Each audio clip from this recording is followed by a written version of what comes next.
Standard 8th, Subject English. The Unsinkable Ship. Titanic. On the 10th of April 1912, the largest luxury ship in the world set sail from Southampton in England to New York. She was called the Titanic. Island and Wolfe shipyards in Belfast, Northern Ireland on May 31st, 1911. For the next year, Titanic was fitted out, the interior work was started, and the engine machinery was loaded onto the ship. For Titanic's high-stakes maiden voyage, ISMA chose Captain Edward J. Smith, the former captain of the Olympic, known as the millionaire's captain for his reputation among wealthy passengers. Under Smith's watch, Titanic set out for its maiden voyage from Southampton on April 10, 1912.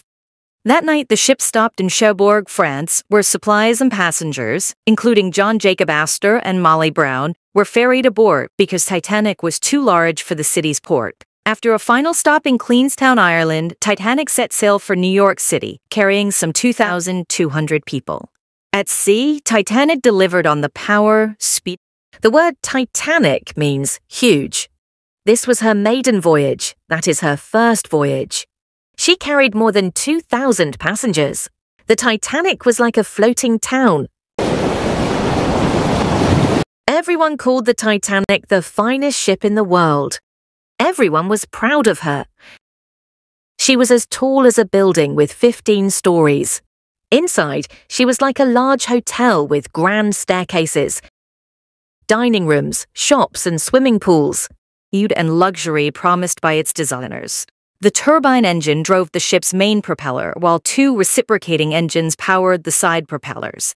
Each engine was capable of producing 15,000 horsepower. These engines were powered by 29 boilers, which contained 3 or more furnaces each. Some 600 tons of coal were fed into the furnaces every day by a team of workers in the boiler room known as trimmers. The boiler room vented through Titanic's immense funnels, one of which was non-functional and included purely for aesthetic reasons. Everyone thought that the Titanic could never sink. They called her the Unsinkable Ship. The ship's builders were so sure of this that they put only a few lifeboats on the ship. The journey was very comfortable. The passengers were proud because they were travelling in the best ship in the world. They felt safe. Then came the night of 14th April. The sky was clear and the sea was calm. Many of the passengers were asleep. Captain Smith knew that there were icebergs nearby. To keep a watch from the top of the ship. Suddenly, at 11:40 p.m., the man saw something. He grew cold with fear. A huge iceberg stood right in the path of the Titanic. "Iceberg!" he yelled. Captain Smith fought hard to steer the Titanic away from the iceberg.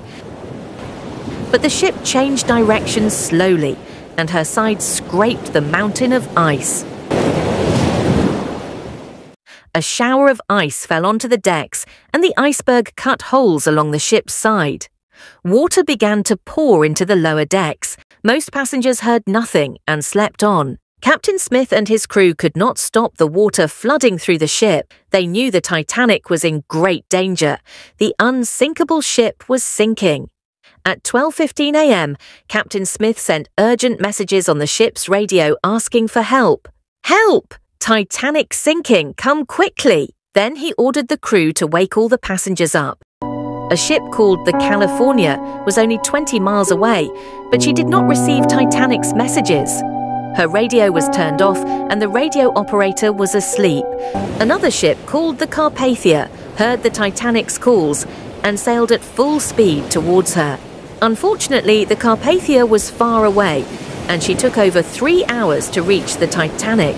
Meanwhile, the Titanic was sinking rapidly. The crew lowered the lifeboats into the sea, but there was only enough space in the boat for a few hundred passengers. The Titanic had more than 2,000 people on board. The ship began to tilt into the sea. People began to jump from the decks into the ice-cold water. With its lights still shining, the Titanic stood upright for a few minutes. Then, at 2:20 a.m., on the 15th of April, she vanished into the sea. About 1,500 people drowned. Captain Smith and most of his crew went down with the ship. The Carpathia arrived at 3:40 a.m. The ship's crew found the lifeboats and saved 700 people in them. They also found chairs and pieces of wood floating on the water. But almost all of the people in the water had drowned or died of cold. The Carpathia was too late to save them ship. The sinking of the Titanic made people think harder about the safety of passengers on ships. They asked why ships carry such few lifeboats and why they turn off their radios. In 1913, it was decided that all ships must have enough room in their lifeboats to carry everyone on board. It was also decided that ships must keep their radios working every hour of the day and night. In 1985, scientists sent a submarine to look for the wreck of the Titanic. They found the ship lying in two pieces on the ocean floor at a depth of around 4,000 meters, 13,000 feet. Later, they took photographs of the wreck and brought small parts of it to the surface of the water. There are many stories of bravery on that terrible night in April 1912. In 1998, the director James Cameron made a famous film of the Titanic's maiden voyage.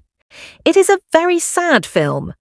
Almost everyone who sees the film leaves the cinema in tears. Thanks for watching!